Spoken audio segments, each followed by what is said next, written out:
사랑하는 CBS 시청자 여러분, 안녕하십니까? 성서의 땅을 가다 윤석전 목사입니다.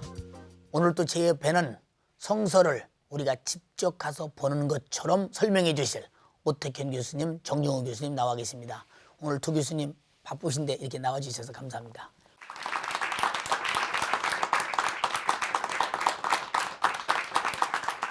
최대 요르단의 관광지 와디름입니다. 그곳은 샘이 깊이 간직되어 있기 때문에 사막의 아름다움을 한층 더 해주고 또 횡단하는 모든 사람들이 마음 놓고 횡단할 수 있는 좋은 생명의 터전이기도 합니다. 이스라엘 백성들이 40년 동안 광야 생활을 해가면서 이 와디름을 지냈고 이곳에서 또 샘물을 먹지 않았나 이런 생각이 듭니다. 그 아름다운 곳, 많은 관광객들이 최고의 관광의 절정의 장소 그 와디름을 가고 있습니다. 우리 모두 함께 그 와디름으로 가보시겠습니다. 달리는 차량 앞에 펼쳐진 붉은 모래사막. 여느 사막과는 달리 와디럼의 절경을 맛보려는 관광객들 덕분에 사막은 외롭지 않다. 와디럼의 붉은 모래는 에돔의 성격을 가장 잘 담고 있다. 그곳의 진수를 만끽하려고 모래산을 올랐는데 주여! 하나님을 만난 현장 와디럼. 그러기에 이곳에서는 특별한 소리를 느낌으로 마주하게 된다. 아주 장엄한 그 발자국 소리가 들리는 것 같고 장엄한 하나님을 향한 가난 복지를 향해 가고자 하는 의지와 그들의 마음속에 아마 깊은 의지가 담겨 있는 것을 읽을 수 있는 것을 느낍니다. 이곳에서 이스라엘은 처절한 생존의 몸부림을 쳤으리라. 60만 대군이 애굽에서 나와서 광야에서 40년 동안을 오고 갔으니 어딘들 안 갔으랴 이런 생각이 나기도 합니다. 사막의 가혹함에 맞서며 이스라엘은 나아갔다. 뒤돌아보지 않고 진군하는 것만이 그들의 사명이었다. 하나님은 이스라엘을 그렇게 가나안으로 몰고 가셨다. 여러분은 지금 사막의 절경인 와디름을 화면으로 보셨습니다. 그곳의 와디름의 장소가 우리의 화면으로 보는 것으로는 설명이 어찌 되겠나 싶어 오늘 교수님들께 한번 와디름을 깊이 연구하기 위해서 여쭤보겠습니다. 오 교수님, 그 와디름은 어디에 위치하고 있는 곳이며 또한 어떤 지형적 특징이 있는지 한번 알려주시겠어요? 네, 와디름은 요르단의 가장 그 남쪽에 있는 아카바 항으로부터 시작해서 북동적으로 대략적으로 70km 떨어진 장소에 위치하고 있습니다. 와디름의 가장 커다란 특징은 붉은색 사막이라는 것이죠.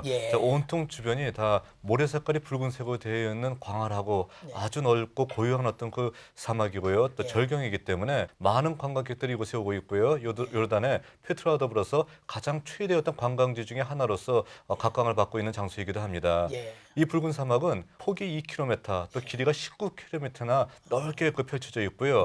마치 사막에 장밋빛깔의 어떤 카페트를 깐 것 같이 정말 멋진 어떤 장관을 연출하고 있습니다.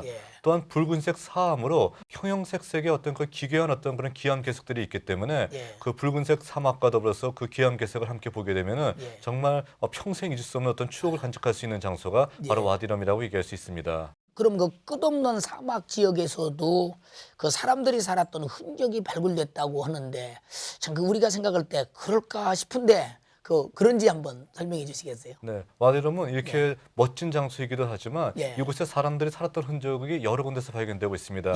자, 그 이유는 뭐냐면은 넓은 사막이지만 곳곳에 오아시스가 상당히 많이 발견되고 있다는 것이죠. 그러니까 수량이 풍부한 오아시스가 발견됨으로 말미암아서 4,500년경부터 사람이 살았던 어떤 흔적들이 발견되고 있고요. BC 한 500년에서 300년부터 시작해서는 나바티아 사람들이 이곳에 와서 커다란 어떤 그런 그 왕국을 형성할 때도요. 와디럼은 가장 중요한 어떤 위치 중에 하나를 차지하고 있었습니다. 예. 근데 정작 와디럼이 전 세계 사람들한테 알려지게 됐던 배경은 이곳에서 아라비아의 로렌스라고 하는 아랍 혁명을 배경으로 했던 영화가 촬영됐기 때문이죠. 자, 아마 50대 이상 되시는 분들은 와디럼의 이 장면을 보면서 옛날 영화 보셨던 어떤 추억을 되살릴 수도 있을 것 같습니다. 정 교수님, 오늘 오 교수님이 잠시 말씀하셨던 그 나바티아인들 말입니다. 그들 나바티아인 하면 세계적인 그 유명한 문화의 유산, 그 페트라를 세운 사람들이라고 이렇게 말하고 있지 않습니까? 근데 그들이 언제 그 와디럼에 정착을 하기 시작했는지 참 그것도 궁금하거든요.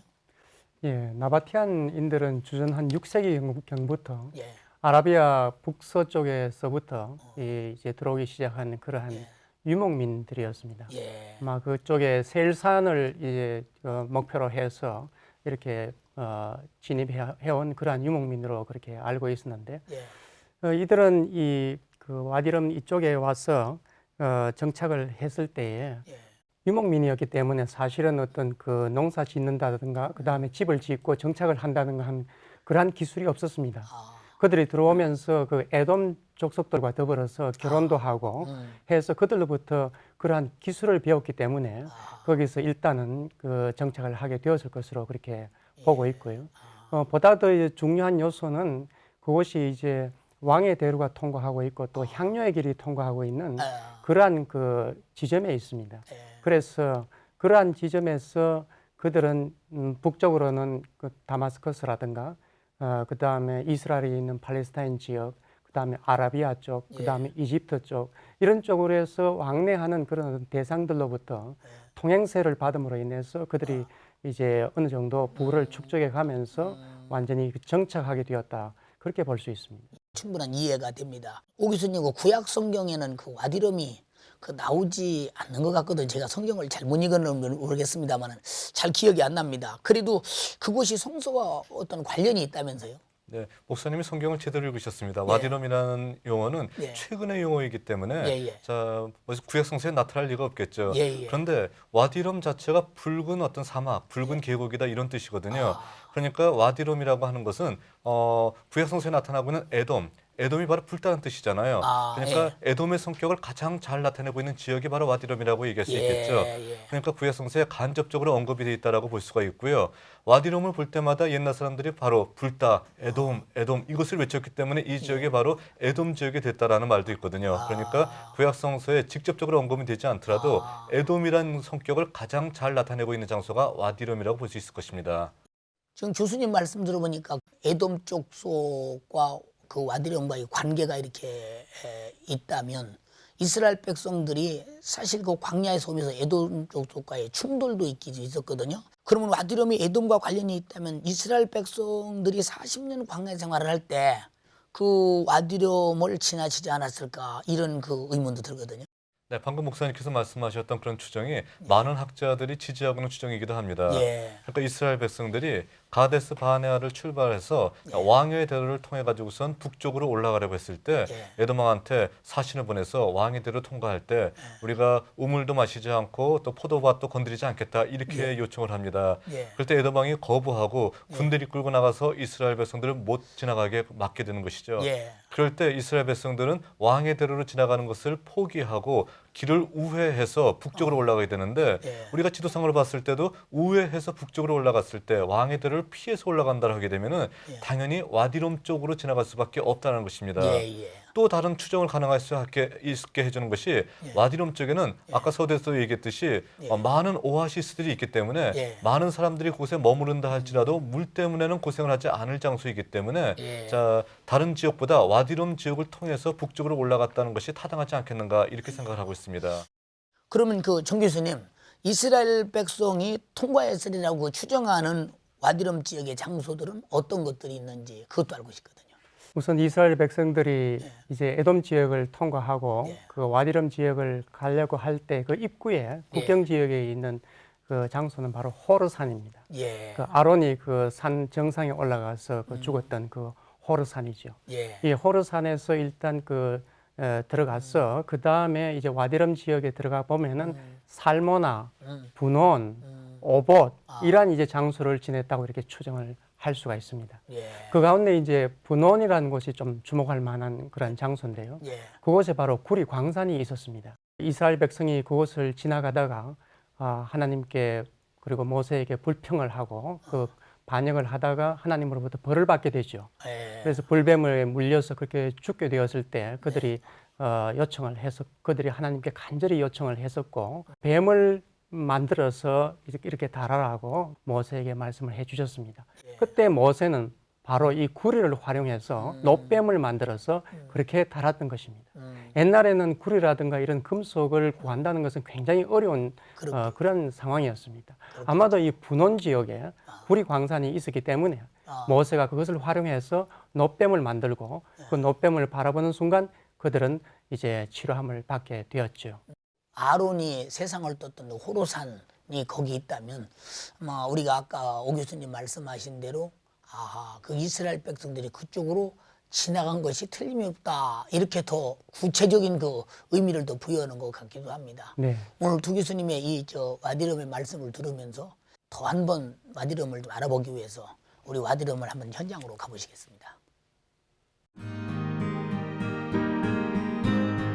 사막이 아름다울 수 있는 것은 그 속에 우물이 감추어져 있기 때문이다. 그 우물 덕분에 이 척박한 땅에도 뿌리를 내린 거주민들이 있다. 와디럼의 산은 보기에는 메마른 돌산 같다. 하지만 이 산은 수천 년 전부터 이곳에 주민을 형성케 하고 그들의 삶을 유지시켜준 자연 물탱크다. 를 보면 여기서부터 저 위까지 저 샘까지 연결이 되는 이것이 바로 베두인들의 생명줄이요. 사막을 지나갈 때 사람들이 물을 마실 수 있도록 준비하는 생명줄입니다. 물은 삶을 풍요롭게 해준다. 그 고마운 물맛은 어떨까? 바위에서 내려오는 물이라 아주 시원하니 물맛이 아주 깔끔하고 상큼한 그런 맛이 나는데요. 베드인 텐트를 방문하기로 했다. 구약 시대 믿음의 조상들이 그랬듯이 베두인들은 사막의 나그네들에게 매우 관대하다. 코리아, 굿, 예. 사막에서의 티타임. 그 속에서 나그네들은 사막 또한 인간이 살아가는 또 다른 삶의 현장일 뿐임을 새롭게 알게 된다. 수천 년 전 이스라엘은 이곳에 장막을 쳤고 하나님을 만났다.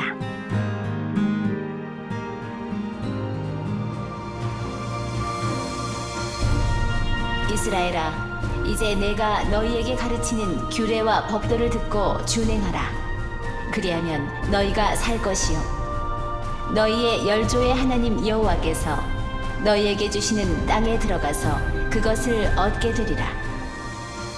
내가 너희에게 명하는 말을 너희는 가감하지 말고 내가 너희에게 명하는 너희 하나님 여호와의 명령을 지키라. 지금 우리는 그 와디럼 사막의 베두인들을 보았습니다. 저들이 지나갈 때 지나가는 저들에게 얼마나 융성하게 차도 대접해주고 또 물도 대접해주고 또 잘 가야 된다고 부탁도 많이 하고 지형도 가르쳐주면서 그렇게 친절할 수가 없었습니다. 베두인의 세계가 그런가 하면서도 사막에 사는 그것이 그들의 의리요. 그들이 지나가는 사람들에게 도와주지 않으면 안 될 그 전통과 누리라고 이렇게 합니다. 오 교수님 시청자들이 많이 궁금해 하실 텐데 그 베두인에 대해서 지난번에도 한번 다룬 적이 있거든요. 한 번 더 자세히 말씀해 주시면 좋겠습니다. 네, 베두인은 한마디로 예. 광야 지역에서 양을 치면서 돌아다니고 있는 사람들이다, 유목민이다 이렇게 얘기할 수 있습니다. 예. 자, 베두인들은 염소털로 된 어떤 큰 텐트를 치고 살고 있고요. 예. 그리고 이제는 좀 어느 정도 사람들이 많아졌으니까 예. 그 안에서 자체적으로 학교도 두고요, 또 상점도 운영하면서 자체적인 생활을 하고 있는 사람들, 이런 사람들이 바로 베두인이라고 얘기할 수 있겠죠. 예. 근데 베두인들은 수천 년 동안 자기의 전통을 확실하게 지키면서 살아내려오는 사람들이기 때문에 예. 그들의 모습을 바라보게 되면은 바로 수천 년 전의 아랍 사람들 또 수천 년 전의 어떤 그런 삶의 방식이 아직도 이어지고 있구나라는 것을 느낄 수 있습니다. 예. 바로 수천 년 전이라게 되면 우리의 구약 시대인데 예. 구약 시대 때의 삶의 방식 가운데서 현재까지도 그들이 철저하게 지키고 있는 것들이 몇 개 있습니다. 자, 그 중에 하나가 방금 목사님께서 말씀하셨던 대로 예. 나그네가 자기 텐트를 들렀을 때 그냥 보내는 예가 없이 예. 극진하게 대접을 하고 보내는 뭐 아브라함의 경우에도 우리가 볼 수 있듯이요. 나그네 접대법이 아직도 그들의 어떤 삶 속에 남아 있습니다. 그런데 그들은 굉장히 호전적인 민족으로 알려져 있습니다. 예. 뭐 옛날 구약 성서에 나왔던 아말렉이 그랬고요, 미디안 족속이 그랬듯이요. 예. 마찬가지로 현재도 그들은 자기의 명예를 더럽히는 일 또는 자기의 명예를 실추시키는 일이 생겼다라게 되면 무섭게 호전적으로 돌변하고 있는 것이 바로 현재 베두인들의 모습입니다. 예. 정 교수님 그 예레미야서 35장을 보면 내갑 족속이 등장하거든요. 그 내갑 족속이 유목민이었었는데 그 내갑 족속의 유목민과 그리고 베두인의 유목 생활이 같은 유목민이라도 좀 다르지 않았나 싶은데 설명해 주시겠어요?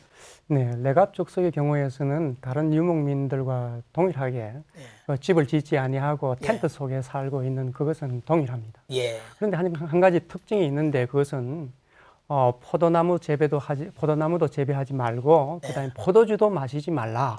조상의 명령에 의해서 그것은 반드시 지키는 그러한 족속이었습니다. 레갑 족속을 이렇게 살펴보면은 역대기 상에 가보면은 이 레갑 족속이 이 굴이나 철을 다루는 대장장의 일을 했었고 그 다음에 금은 세공을 하는 그러한 일을 한 것으로 나타나 있습니다. 당시에는 이런 굴이나 금속을 이렇게 얻는다는 것은 굉장히 아주 어려운 일이었기 때문에 이곳저곳을 다닐 수밖에 없었고 그래서 유목민 생활을 할 수밖에 없었던 것입니다. 그런데 술을 마시지 말라 하는 그 이유는 이들이 하는 그 작업 자체가 금은 세공을 하는 그것이 굉장히 정교한 그런 작업이거든요. 그래서 정신을 맑게 해서 집중해서 하라는 그러한 그 이유도 있겠지만은 또 하나 중요한 이유는 당시에 있어서 이제 이 구리와 철을 다루는 이 소위 야금술 이것은 아주 비밀 중에 비밀입니다. 만일 그 술을 먹게 되고 그다음에 술이 취해서 그러한 비밀이 누설된다면은 그 족속 전체의 어떤 생계의 어떤 기반이 무너지는 그런 일이 일어날 수가 있습니다. 아마도 그러한 이유 때문에 그들은 술을 마시지 않고 하는 그런 어떤 전통을 계속 지켰던 것 같습니다. 첫째는 정교한 그 세공을 해야 되기 때문에 술을 먹어서는 안 되겠고 두 번째는 술을 먹고 혹시라도 자기들의 그 금속 기술을 유출시키면 안 되겠다. 그런 의미도 있었고 참 그때부터 참 대단한 자기 족속에 대한 어떤 그 보호 안전띠가 충분했었군요. 그러면 성경에 나오는 금속을 다루는 족속 중에는 겐 족속도 있었는데 그 어떤 족속인지 또 궁금하거든요. 예, 오히려 성경에서는 겐 족속에 대한 이야기가 많이 나와 있습니다. 겐 족속이라고 하는 것은 히브리어로 가인 족속이라고 이렇게 말할 수가 있습니다. 그래서 예를 들면은 창세기에 두발 가인이라는 그런 인물이 나오죠. 그 두발 가인이 하는 일이 바로 이 굴이나 철을 다루는 그 대장장의 일을 하는 것으로 그렇게 나타나 있습니다. 이러한 대장장의 선조라고 그렇게 말할 수가 있겠죠. 이런 어떤 겐 족속의 경우에 있어서는 대대로 그 업을 하면서 그렇게 생활을 해왔던 것입니다. 그런데 흥미로운 것은 모세의 장인 이드로가 바로 겐 족속이었습니다. 우리가 알기에는 이드로는 미디안 광야에서 오아시스에서 양을 치면서 그렇게 살아갔던 사람으로 알고 있습니다. 물론 그 이드로는 모세에게 여러 가지 그 중요한 조언도 해주고 또 광야 길도 잘 알고 있기 때문에 여러 가지 정보도 제공을 해주었겠죠. 그러나 그보다도 더 중요한 것은 이스라엘 백성들이 이 광야 길을 갈 때에 함께 동행을 했었고 그 과정 중에서 이 구리와 철을 다루는 어떤 그 기술을 혹은 소개도 해줄 수 있었다 하는 것도 한번 생각해 볼 수가 있습니다. 물론 비밀이기 때문에 다른 이야기를 하기는 힘들겠죠. 그런데 이제 광야길을 지나면서 모세와 그 아론과 이스라엘 백성들이 광야길을 지나면서 여러 가지 이제 노뱀도 만들고 그다음에 그 회막을 지을 때 여러 가지 기물도 만들고 했을 때에 예. 아마도 이 겐 족속인 이 이드로가 상당히 많은 것을 협력해 주었을 것이라 그렇게 짐작을 해볼 수 있습니다. 사실 그 성막을 지을 때 보면 그 부사렐과 올리압이 맡아서 전체를 성막을 짓지 않았습니까? 근데 이 족속도 아마 겐 족속 중에 한 사람이 아닌가 그런 생각도 추정해 보기도 합니다. 오 교수님, 제가 그 베두인들을 만날 때 어떤 베두인들은 철저하게 현대 문명을 아주 배타하고 자기들 속에서 양 키워서 젖 짜서 먹으면서 그 베두인의 그 전통을 그대로 살려오는 그 베두인도 있는가 하면 상당히 많은 현대화된 베두인도 있거든요. 그 현대화된 베두인에 대해서 설명해 주시겠어요? 네. 이것이 바로 베두인 사회에서 가장 커다란 문제라고 얘기할 수 있겠죠. 예. 급격한 도시화 또 산업화, 문명화, 예. 바로 이것이 베두인 사회로 조금씩 좀 침투해 들어가고 있기 때문에 예. 베두인들이 자기의 정체성을 잊어버리고 굉장히 지금 혼란의 어떤 삶을 살고 있습니다. 베두인들 사이에서는 뭐 도둑도 없다, 뭐 이렇게 자랑하고 있었는데 바로 문명이 들어갔을 때 그들 중에서 뭐 살인, 약탈, 뭐 이런 도둑, 뭐 이런 것들이 생겨나기 때문에 그들 사이에서는 문명을 버리고 우리가 베두인의 삶을 지켜나가지 않느냐라는 어떤 생각을 지금도 하고 있는 중입니다. 예. 자, 그런데 이런 베두인들이 자기의 전통을 지키는 것이 요르단이나 이집트 같이 베두인들이 많은 지역에 있는 나라 정부에게는 굉장히 큰 골칫거리입니다. 왜냐하면 이들은 자기들의 어떤 삶의 방식대로 마음대로 국경을 넘나듭니다. 한 군데 정착하지 않으니까 세금도 안 냅니다. 그러니까 멋대로 사는 어떤 사람들이기 때문에 이들을 어떻게든지 정착을 시키고 또 문명화 시키려고 하는 것들이 그곳 정부의 하나의 어떤 정책이라고 얘기할 수 있겠죠. 그러니까 베두인들의 삶과는 굉장히 배치가 된다라고 얘기할 수 있습니다. 예. 그래서 재미있는 얘기는 그들이 이집트 정부에서 그들을 정착시키기 위해서 조그만 아파트를 만들어서 분양을 했다고 합니다. 예. 그런데 정작 그들은 아파트에 들어가 살지 않고 자기는 아파트 앞에 텐트를 치고 거기 살고 있고요. 아파트 안에 양들을 대신 집어넣고 사용했다고 하기도 하죠.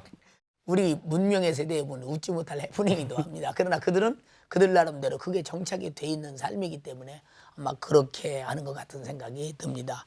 오늘 교수님 말씀 들어보니까 충분히 이해가 됩니다. 오늘 교수님들 말씀 들으면서 아마 시청자들도 그렇겠고 방청객들도 그렇겠고 아마 어떤 그 질문 속에 터지 말았으면 좋겠다는 소망이 있는 것 같습니다. 방청객의 질문을 받아보시겠습니다. 정 교수님께 여쭤보겠습니다. 이집트 벽화에 보면 유목 생활을 하는 대장장이들의 모습이 나타난다고 들었는데 어떠한 모습이며 그것이 구약 당시의 레갑이나 겐 족속의 모습인지 궁금합니다. 예, 레갑이나 겐 족속일 가능성이 있습니다. 그러나 정확하게는 모릅니다. 고고학자인 올브라이트가 이 베니하산 벽화, 이집트 벽화에 대해서 소개를 했는데요. 그 벽화를 보면은 거기에 이제 유목민들의 모습이 나타납니다. 짐승들을 데리고 다니는 그런 유목민들의 모습이 나타나는데 그들이 가지고 있는 그 물품이 뭐냐 하면은 이 악기류와 그 다음에 무기, 그 다음에 풀무 같은 그러한 것을 당나귀에 싣고 이렇게 한 36명 되는 그런 어떤 집단이 움직이고 있는 것을 이제 벽화에 그려놓았죠. 그런데 중요한 것은 그들이 입고 있는 옷입니다. 셈족 계통의 옷을 입고 있다고 그렇게 전하고 있습니다. 이 셈족이 바로 이스라엘 사람들이 같은 그런 어떤 족속입니다. 해서 아마도 그 레갑이나 겐 족속 같은 그러한 어떤 그룹이 아니었을까 그렇게 짐작을 하게 되죠. 오 교수님께 여쭤보겠습니다. 오늘 교수님들 말씀을 통해서 많이 공부했고요. 와디럼 사막 지역을 순례하려면 윤 목사님처럼 걸어서만 갈 수 있나요? 윤 목사님이 베두인 복장을 하고요. 아주 멋진 그 화면을 보여주셨는데요. 자, 그런 방법만 있는 건 아닙니다. 베두인 사람들한테 찝차를 빌려가지고 그 지역을 한 바퀴 돌릴 수도 있고요. 또 사막의 배라고 하는 어떤 낙타를 타고 그 지역을 돌아볼 수 있습니다. 그런데 진정한 와디럼의 아름다움을 만끽하기 위해서는 윤 목사님 같이 직접 걸어보시고요. 그리고 바위산도 직접 올라가시는 것, 이 방법이 가장 좋은 방법이니까 앞으로 이곳에 성지순례 하실 예정이라면은 꼭 한번 걸어서 와디럼을 한번 즐겨보시기 바랍니다. 교수님들의 그 와디럼의 설명이 아마 와디럼 그대로 오도출된 것 같아서 많은 그 시청자들과 또 방청객, 저도 가서 보았지만 새롭게 공부했습니다. 오늘 두 분 나와주셔서 감사합니다.